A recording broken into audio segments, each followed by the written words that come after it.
to another episode of Mr. and Mrs. Nerd. Today, we are going to do a movie review.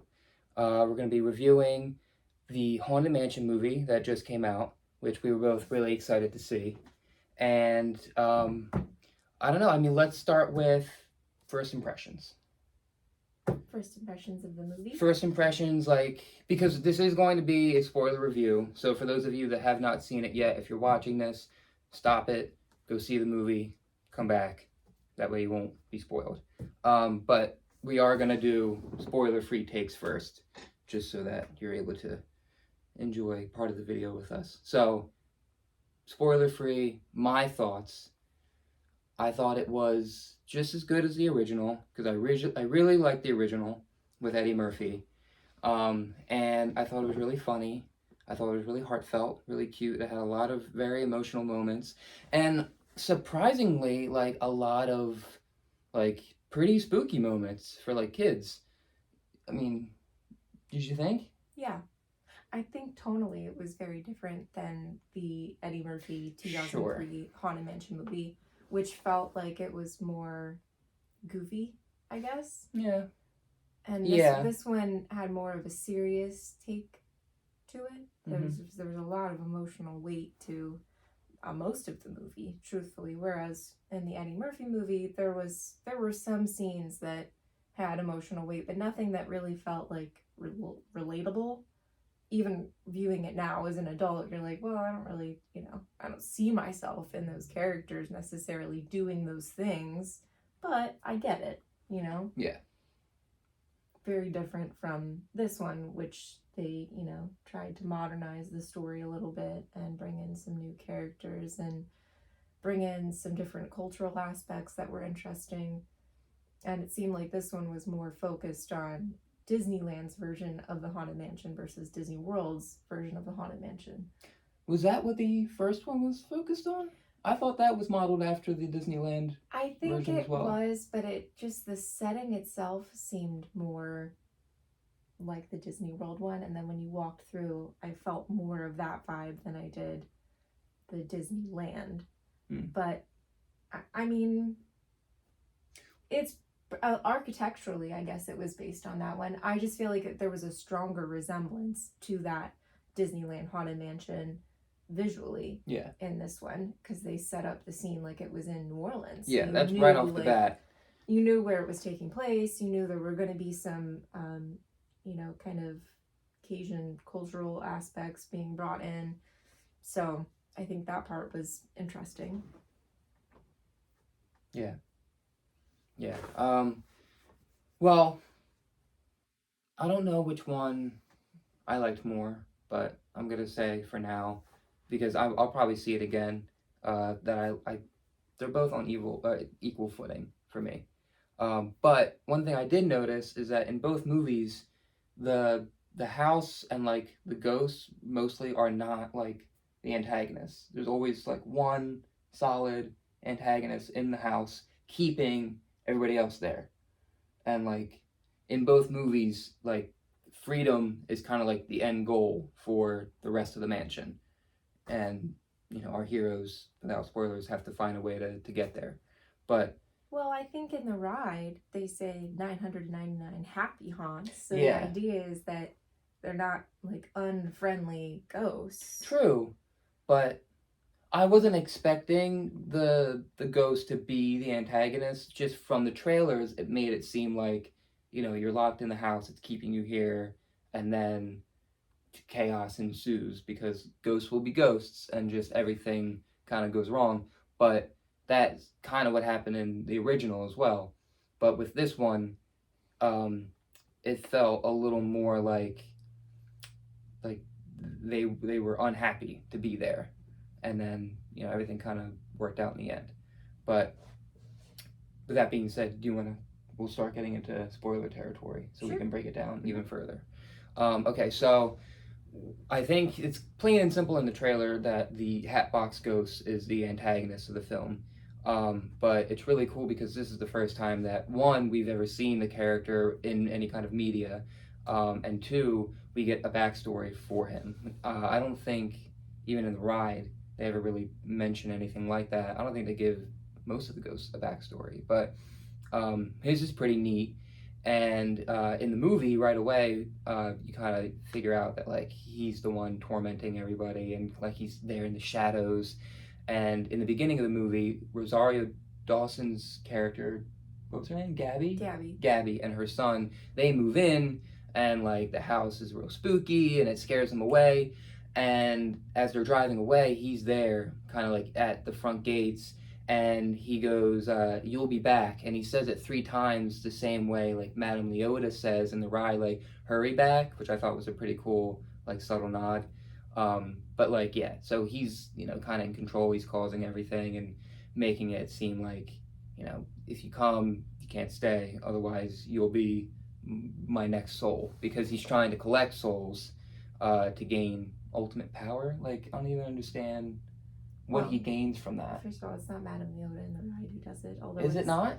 It's the physical likeness of that woman who plays Madame Leota, but a different voice. Oh, and they used her voice. But it's the original woman's voice. Voice, yes. Yeah. For that little like talking doll at the end. Yeah. It's just minor correction. Yeah. So his goal in the movie is to kind of reinvigorate himself and be able to take on some sort of physical form through acquiring 1,000 souls. Yeah. So like he wants to have control over the whole house, but he wants to be able to, I don't know, like appear, I guess, as more of a physical form than he's able to currently in his ghostly presence.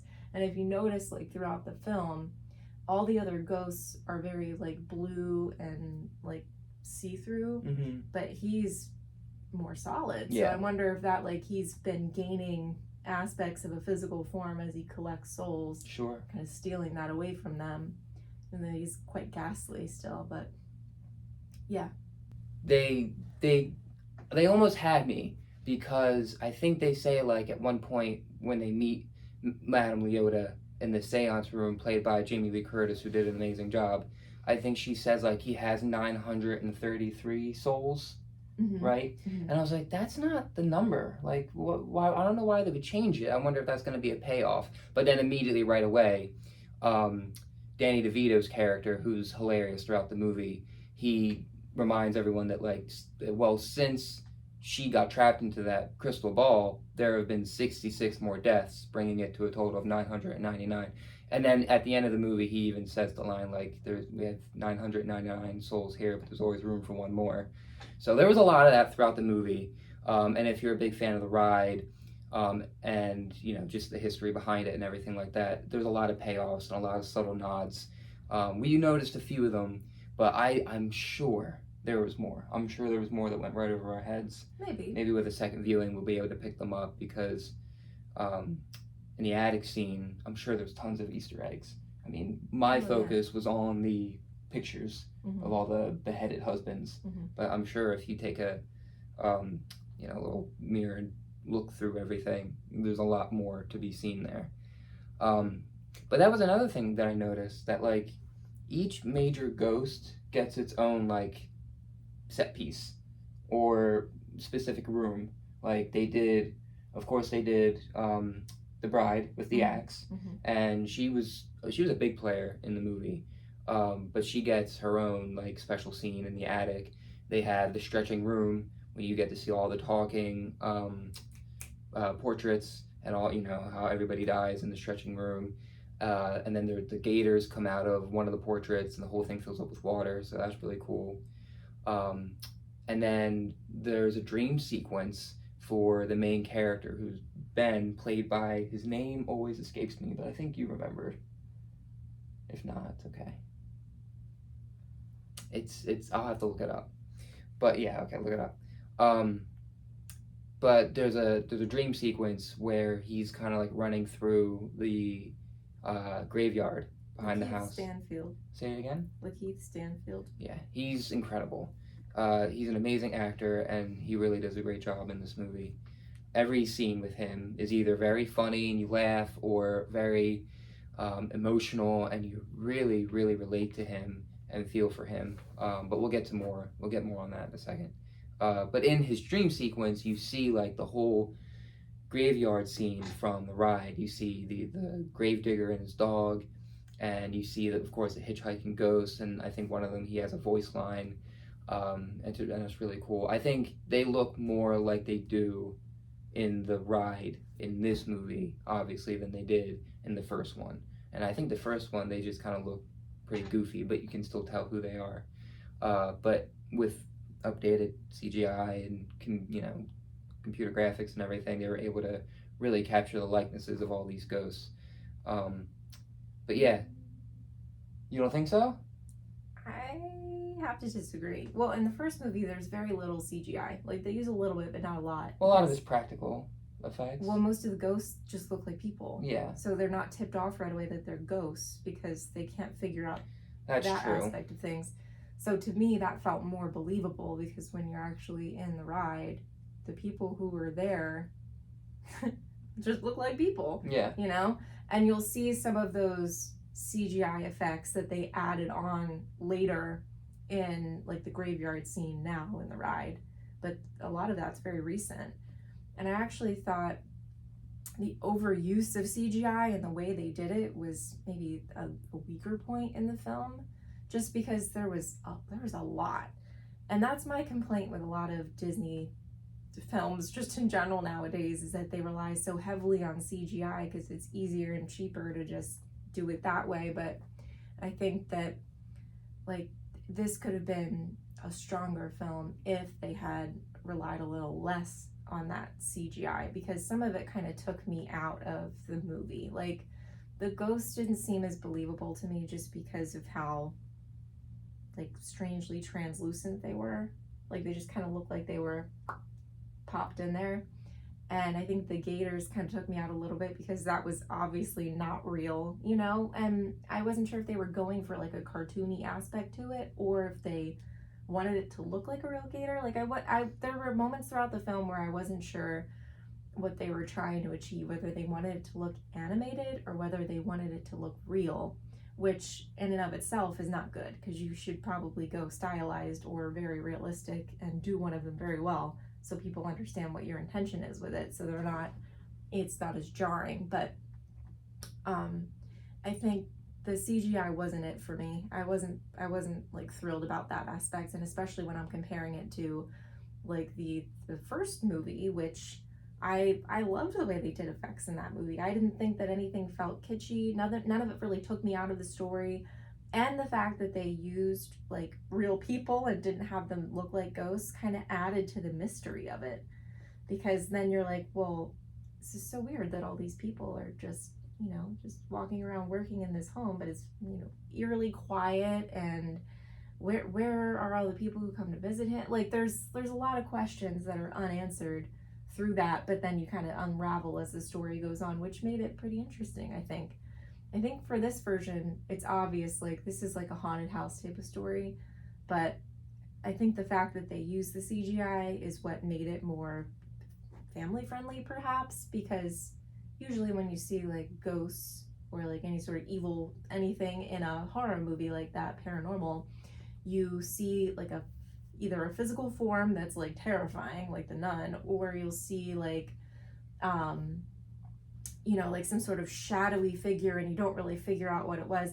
And when they did that with the Hatbox Ghost in the film, I thought that was very intriguing, because then you kind of had that mystery of like, who's talking? Is this a real someone who's here talking to him, or is he hallucinating it, or is he dreaming? Like, what's going on in this? And I think that was really interesting, the way that they added that in.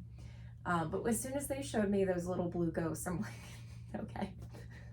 Like that to me wasn't like spooky. Yeah, I mean, well, for the most part, I thought they did a good job. And all of the popular ones are represented, from, like I said, even to the groundskeeper and his dog, to Madame Leota and the hitchhiking ghosts and everything, the one playing the piano, the dueling ghosts, the drunk guy that's hanging on the chandelier, the opera singer, she's there. Like, everyone's there. So that was nice to see as well, because that's really what the whole movie's about anyway. So they wanted to make sure that they included the whole cast. But speaking of cast, let's talk about each individual character. because I think there was not a weak one in the bunch. I think everybody was well casted, and I thought they all did an incredible job. Um, Especially, I mean, even the kid, like he was amazing. Yeah, I mean, I want to talk like overall instead of just going into, for me personally, just talking about each character separately. But you can, sure. I think that overall they did a good job of selling the story. I know that I already told you how I felt about some individual parts of it, but I thought the cast was very strong. Obviously, they got pretty much an all-star cast except for the little boy who, forgive me if he's been in something else, but I think he's relatively unknown. And I think that they played off of each other really well. I think that there were some pairings that worked better than others.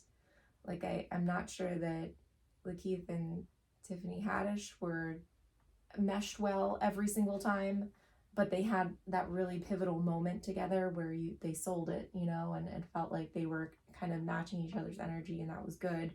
When they were, discussing like his wife and then her dad, and that was really impactful and emotional. And I think that Lakeith can absolutely sell any scene, like he's a very talented actor, so he did a good job with Ben. But tonally very different than what any of the other cast members were going for. It seemed like everybody else was kind of in that like joke mode, with maybe the exception of the kid who seemed like he was taking it very seriously too. So any scenes between the little boy and that character Ben were very strong, because it seemed like they were matching each other's depth emotionally, and that they were connecting on that level, and that it seemed like very authentic interactions that made you feel something. So I think that was a good pairing also.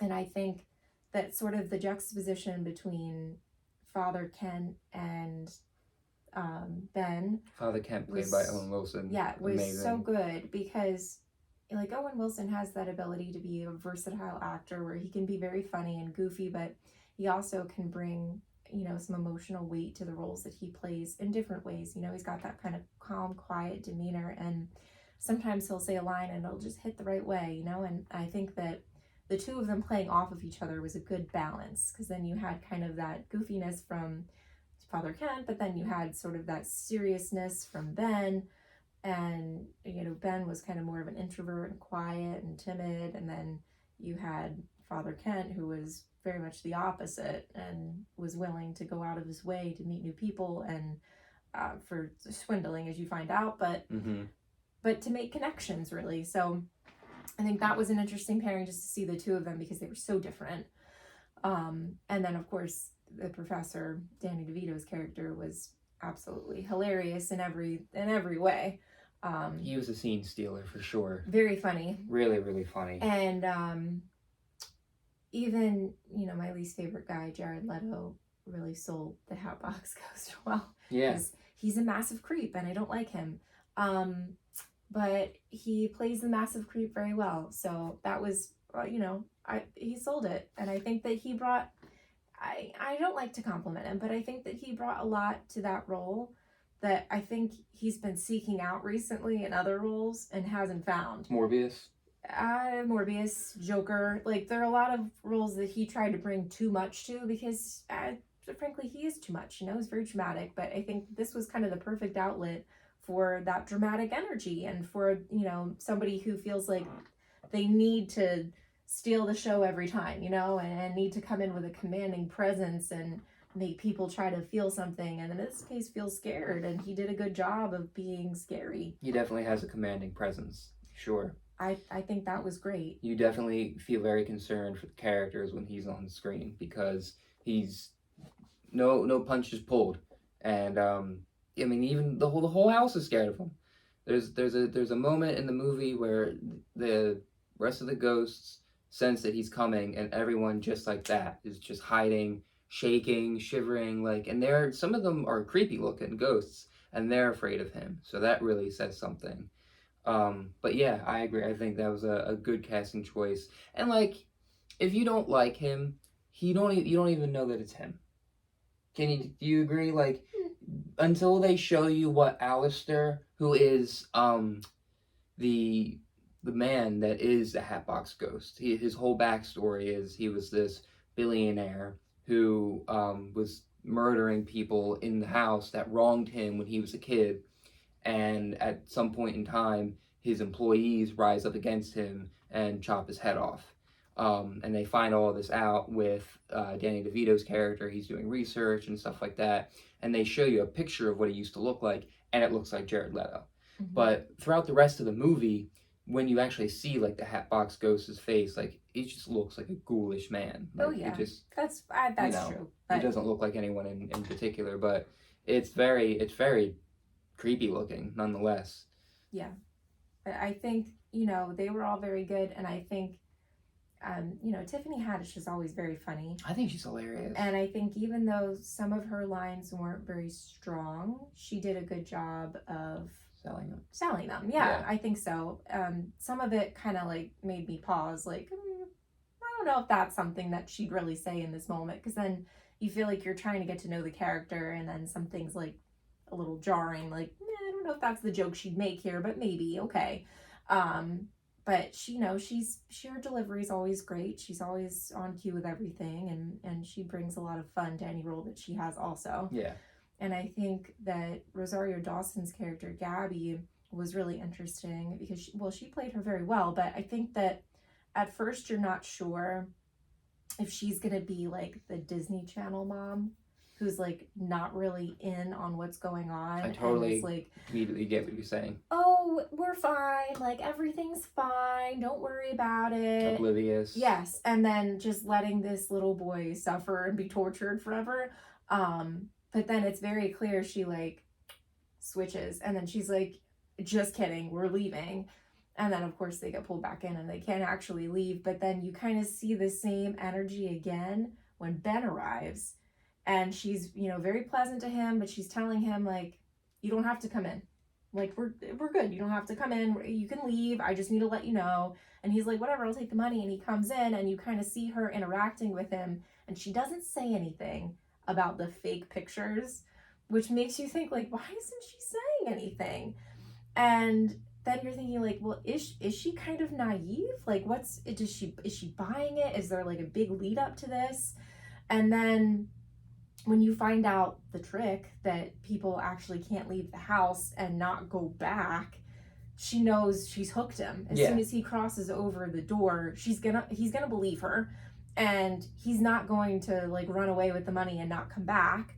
So I think she feels like it's pretty safe, like he'll let him have his little whatever he's doing and mess with me if he thinks that's what he's doing. He thinks he's getting away with stealing money, like, and then he does. He takes her seriously. Like, she was so smart. Like, she was playing the long game 100%. And then you find out that she was a doctor, and well, she knows right away. Like, okay, I'm giving you a chance. I'm warning you. And then I think it's as soon as he gives her the money, or she gives him the money, she's like, okay, come on in, because it's like, now you're hooked. Yeah. As soon as you step foot, it doesn't matter what you do. Yeah. And you can see the smile on her face when they're sitting in the family room or whatever, the sitting room, and he's like, yeah, I don't know, I feel like, and she's like, oh, you think I just need to calm down? Like, do you think that's it? Okay, gonna leave. You'll be back. And she's timing him.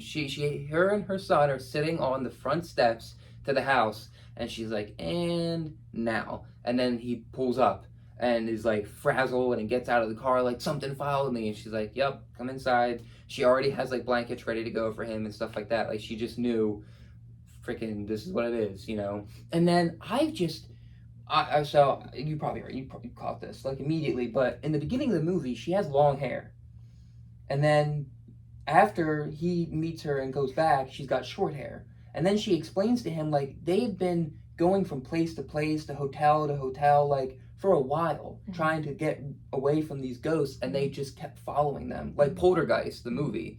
And I was like, how long has it been?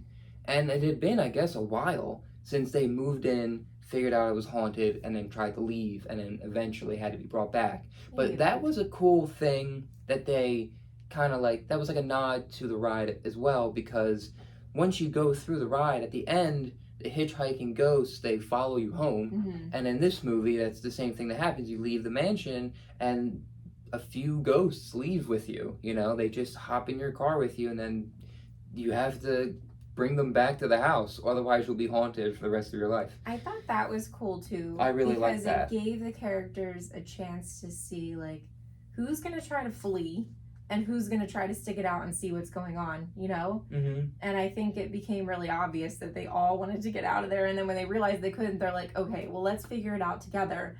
And they didn't seem super intent on bringing in, like, a ton of people to help them either. Like, they kept it to a core crew. They weren't trying to hurt anybody else, which was great. And, I mean, I think Ben was really the only one that didn't believe her on the first go. Like, everybody else seemed to be pretty sold on the idea of there being ghosts in there, at least in some way.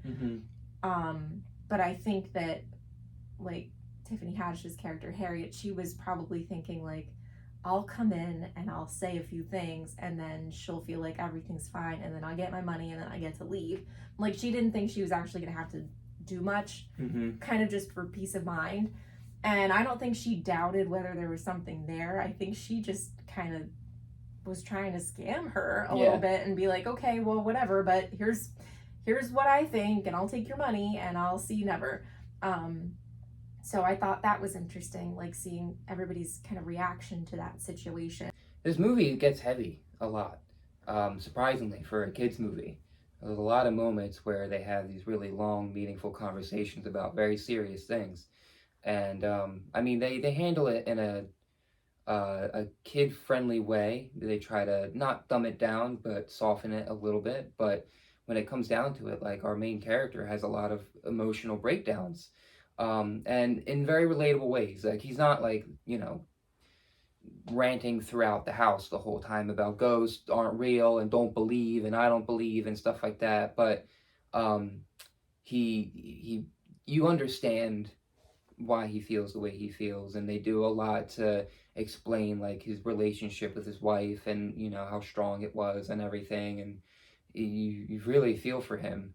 And the whole time the Hatbox Ghost is trying to collect his soul as the last soul because he feels so much pain and he feels so broken that the Hatbox Ghost is like, well, this is easy. This is easy fishing. You already basically want to come with me anyway, and I can promise you that you can see your wife again, you know, because he's the evil guy. So, of course, he's going to make false promises, but he almost takes the bait by the end of the movie, but then he's reminded by the friends he made that, like, you're not alone, you have people here that still care about you, like, we care about you, and it's a very, like, emotional finale. Like, they do, like, a very cool, like, epic thing that you really have to see it to enjoy it. But I actually think he was baiting the Hatbox Ghost. No, he does do that at the end, but there are a few times where you can tell that he is willing. But at the end, when he sees that he needs to buy the other's time, he tries to, like, reverse, you know, use the Uno reverse card on the Hatbox Ghost, and he's like, okay, yeah, I'll go with you, and kind of, like, slowly reaches out to, like, grab his hand and, like, make it seem like he is going to take the bait, and then they get him. I think he's definitely thinking about it. Like, I think that it definitely, like, crosses his mind, because that dream sequence that he has where he thinks that he sees his wife and he goes and chases after her. But I think that when she turns around and it's so clear, like, that's not her, that he's been fooled, I think he's like, what am I doing? Like, that's not it. And then I think, like, the final thing for him was to hear from Harriet that she's not in that realm, you know, she's already moved beyond that ghost dimension and she's in a better place. So you can't reach her even if you wanted to, and you wouldn't be able to pull her out of where she is. And I think that's what made him realize, like, okay, well, these Hatbox Ghost promises are definitely not real, and I don't need to engage with him anymore in that aspect. Well, maybe, but right at the end of the movie, like, things look pretty dire, and the only characters that seem to be left to, you know, go up against the Hatbox Ghost are Gabby, her son, and Ben. And Ben kind of sacrifices himself in a way because he says, like, I don't want anything to happen to Travis. Travis is the son's name. And I don't want anything to happen to you. And he steps forward, and then the ground starts breaking around the Hatbox Ghost, because I think the final piece of the hat is, like, about to be burned away or whatever, and it's just Ben and the Hatbox Ghost, and he's like, I'm gonna offer this to you one more time. Like, there's no other way out. I'm not gonna bother that family if you come with me. And he's like, do I have your word? And it gets pretty close, and then everybody starts showing up, and there's like a whole army of ghosts that come to arrive and help save the day and everything. And then he's like, all right, well, now we have plan B, and I'm going to see if I can stall for time and make it so that I can get the rest of the people out of here before. I actually think that's plan A, because they hatched a very elaborate plan together that we didn't see all the details of, so you could tell they were trying to save some twist for the end. And the fact that everybody had a specific role and they knew where to go and what to do makes me think that that was part of the plan to begin with, because he knew, like, okay, well, the Hatbox Ghost either wants me or he wants Travis. So let me use myself as bait, keep Travis over there, because if it does come down to it and this plan doesn't work, plan B is like they take me and hope everything else is fine. But plan A is we bait this guy until the others have enough time to show up, and when everybody's here, hopefully we'll pull this off. That's what I thought. Okay, well, I guess you can interpret it however you want. I still think he might have been trying to sacrifice himself, but if he could avoid it, he would have. And I think that was the plan, was for him to avoid that and just make the Hatbox Ghost think that he was going to go for his offer one last time and then pull it all out from under him when everybody shows up. Well, all ends well, of course. And it's a very cute ending. They all kind of stay friends, and they keep the house, and the ghosts all stay in the house because they don't want to leave anymore. And then it truly becomes like a place for happy haunts. There's a whole, like, a literal swinging wake at the end. There's a whole party scene on Halloween, and all the ghosts are dancing in the ballroom and stuff like that. It's very cute. They play the actual Haunted Mansion song several times throughout the movie. The first time you hear it is like a jazzy, upbeat version of it, while there's a bunch of people like parading through the streets for like a funeral, and they're playing like a version of it. And then you hear it a few times throughout, and then of course at the very end they're playing it on the piano, and there's a little band of ghosts and stuff like that, and it's very sweet. It's a nice happy ending. And the only thing that I noticed that was missing from the movie were the singing busts. I don't know if you caught them. I didn't see them. I didn't hear them. They had the library busts that kind of turn their head and follow you as you move through the library. But that was it. And I didn't see the other ones. And that was something that, they were a big part of the Eddie Murphy version. And they even take them at the end. Eddie and his family take Madame Leota and the singing bus with them away from the mansion, and they're all singing on like the back of his car. But I didn't see them in this movie, so that was the only thing that was missing. But overall, I really, really enjoyed it. I think I would give this movie like a solid 90. Yeah. A lot, like, every emotional moment hit with me. Every joke I thought was pretty funny. I laughed, pretty genuinely a lot. It wasn't just a chuckle, and it was a good theater experience too. Like, we didn't have any, nobody was loud or obnoxious in the theater, so it was really nice to sit and enjoy it. But yeah, I don't really have a whole lot of complaints. I think if you haven't seen it yet, I think you definitely should. What's your score? I wouldn't go that high. I don't think it was a bad movie, but I think I have a fair amount of criticism for it, just because the bar is pretty high, especially when it's something that's coming from Disney and it's their own property. So I don't know where numerically I would put it, but lower than that, and maybe 70. Wow. Okay. I just to be totally fair and honest, that there were some parts I thought were very funny, like that interrogation scene really had me going, but when they're doing the police sketches, yeah, and then there were a lot of, like we talked about, a lot of very emotional, impactful moments that I thought were very strong, and that was very cool. But the CGI didn't do it for me. There were a lot of kind of loose ends with those ghosts around the house that I wasn't sure about. And I think like some of the dialogue just wasn't great, and some of it was so strong too, and that's what was so confusing for me, is like you're sitting there through those really good, well crafted, heart to heart type of moments, and then in the next breath there's like a joke happening, but it's not funny. So I think it's kind of like that for me was maybe not my favorite aspect of the film, and I still think that they could have done more with it than what they did. But I think as its own take, it was interesting. I liked that, you know, they had a new setting for it. I liked that you saw a little bit more about what was going on in the air outside of the mansion. I liked that they built up that character of Ben a little bit, so you got to know him a little more. I still feel like we didn't get to know him a lot as himself, but maybe that's because he was missing a part of himself due to his mental state. But you know, I think there were a lot of good moments. I think there were a lot of, you know, sort of lessons to pull out of it if you really think about it. And I enjoyed it very much. I did. I was sitting there laughing and crying right alongside of you. I was like sobbing at one point, like a little baby. And it's rare for a movie to make me feel that way, like to feel so emotionally engaged in it. So the fact that, you know, I was sitting there actually feeling what those characters were feeling, and you know, actually, you know, connecting with them on that level meant so much. It means that they were able to humanize them in a way that felt relatable to the audience, and that was great.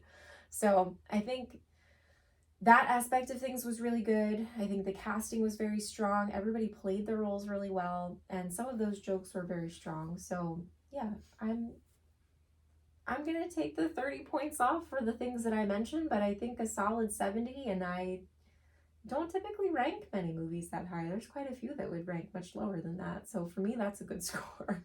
Okay. Well, a fair scoring then. But see it for yourself, and you know, let us know what you think. You know, you judge.